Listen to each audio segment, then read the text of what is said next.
Hi buddy, Andy here again. Well, you might have seen the title of this video, The Fallacy of Merely Existing. You must have thought, what on earth is all that about? What is he going on about this time? Well, it's just a phrase that actually jumped out of me, a book I was reading recently, and I saw that, kind of book set in the sort of near future, I suppose, in America.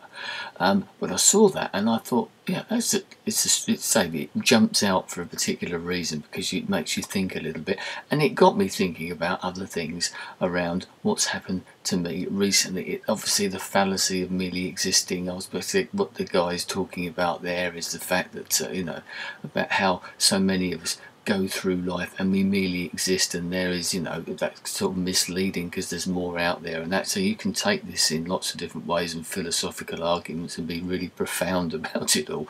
But it struck me in some ways because I've had one of those sort of times recently, and I've said this many times, I've been lucky recently.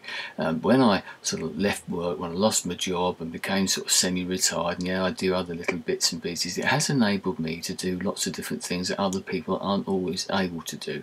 And yes, some of us merely exist because really there's not a great deal else we can do about it because of the nature of the beast, especially the way things are in the world at the moment. People can't, or feel that they can't, take that jump and do something that they would like to do, something that's a bit daring, something that's a bit different, change your position, even leave work or something. We can't do it now because we have to stay where we are because the way the economic climate is. But then you read about other people and you see inspiring stories in the media or whatever, and you find out people, some of the sort of blogs etc that I read, people that I follow on Twitter or whatever, and you think there is another way, and that's made me realise that over the past year and a half or so, and it's enabled me to explore different things and to try different things. Okay, it hasn't necessarily sort of made me any money or something, but it's made me a happier person in that respect, in that I've been able to pursue things, try things out, other things that I've tried and have had to step back. And that leads me to what's happened to me recently. I'm not going to go into details, but I made a decision recently which meant that I had to sort of step down from something, partly because I didn't feel that I was completely up to what was going on. I couldn't give my commitment in the full way that I wanted to, and the position, if you want to put it that, deserved. And there was a sort of a certain element, I suppose, of thinking, right, I'm not quite up to this, because I realised that my expertise, if you want to put that in inverted commas, and one of those things I've learned recently, comes in a different type of way. And that's one of those things that has enabled me, as I said, through trying out different things. It's given me that opportunity to realise that. A lot of people don't actually get that opportunity to realise that because they get stuck in a dead end or whatever, and they're controlled, they're dictated to as to what they want to do.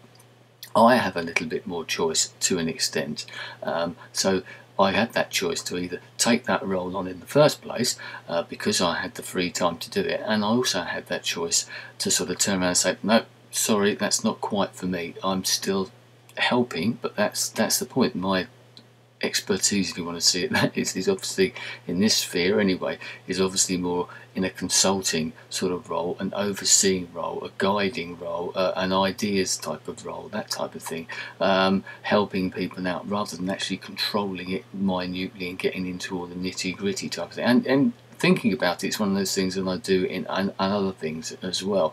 But what amazed me about making that particular decision was how quickly I did it. Maybe that comes of what has happened to me recently and thinking about things, and it's a video I'm going to make about thinking at another time.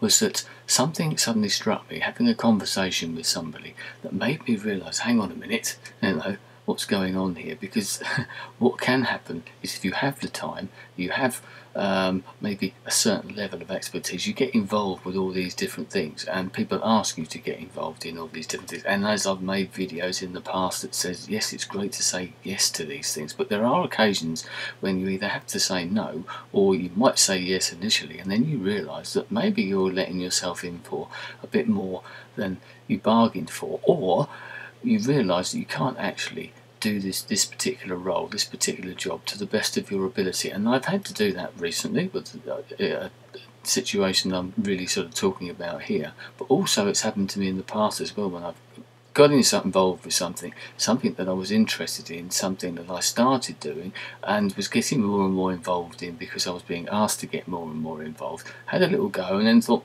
no, I can't do this. And one thing I've always tried to do, and that said at this particular time and recently as well, is that I'm not going to try and do something and do it half-heartedly. I'm not going to sort of let people down and let myself down. I have a certain amount of pride, other people have a certain amount of pride as well, and they have a level of expectation. If they ask you to do a job and you agree to do that job, then they've got that, you've got that sort of two-way thing. They're expecting you to do that job properly.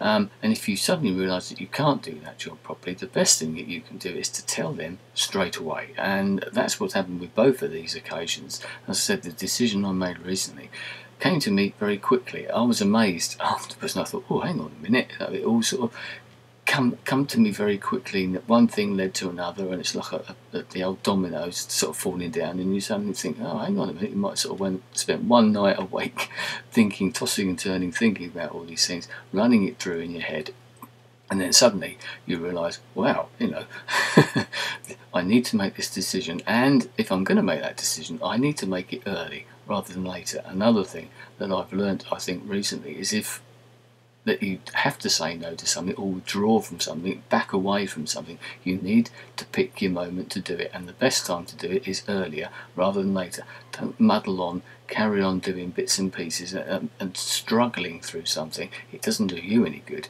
and it doesn't do anyone else any good. And funnily enough, I've just been reading something with Kirsty Young. These desert island discs she does now here in the UK. She's done lots of other things, she does other TV programmes, but she started off as a news reporter, and one of the first things she did was get involved with 9/11, obviously back in September 2001, and she was thrust into something. She went on to do a short piece on air live at TV news, 24-hour TV news channel, and she was there for hours, obviously, as it unfolded, and she said she loved it. She loved the adrenaline of it. But the quote, and I've put my glasses on, but the quote she put at the bottom was something that struck me, something that I've pointed out before. She said, you have to like it too, that fizz, that momentum. She said, funnily enough, I see people now who have been doing it for years, and they're still terrified. This is obviously live TV. If you hate it, don't put yourself through torture. And that's something that I've mentioned before with people that I know who are DJs, and I either watch them or they've told me that they don't necessarily enjoy it, that they get really nervous, and you can see that they are, and you're thinking, yeah, they might get some enjoyment out of it while they're doing it, but you think, why? Exactly what Kirsty Young is saying there. Why put yourself through that sort of torture if you don't need to? People who put themselves on a pedestal like that in front of TV cameras and that have got far more choice. I realise that people have got jobs, sit in an office or something. No one particularly wants to be in an office, and they have to put themselves through that torture because they have to pay the bills. But if you've got a situation where you don't have to do that, as Kirsty Young's suggesting, and the situations that I've been in recently, and anything else that's voluntary or whatever, you're not getting paid for, or you don't know what, further down the road you may get some money, but you need to get out of it a bit earlier. You have to think, well, why are you doing that? Why put yourself through that? And if you don't have to, then get out, and get out early, get out while the going's good. Think it through in your mind. You'd be quite surprised how good and how relieved it might make you feel afterwards. So the fallacy of merely existing, yeah, try something a bit different. It's good to try things, but there's nothing wrong with actually sometimes having to admit that maybe you weren't quite as good as you wanted to be.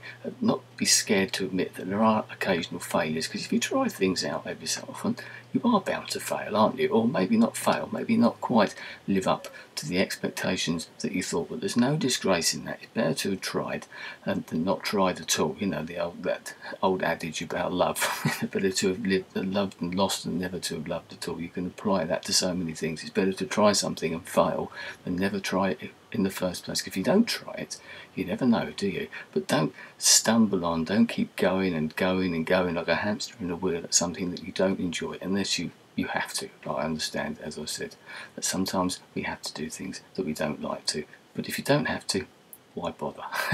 Anyway, I'll leave it there. Thanks for your time. I'll speak to you again soon. Goodbye.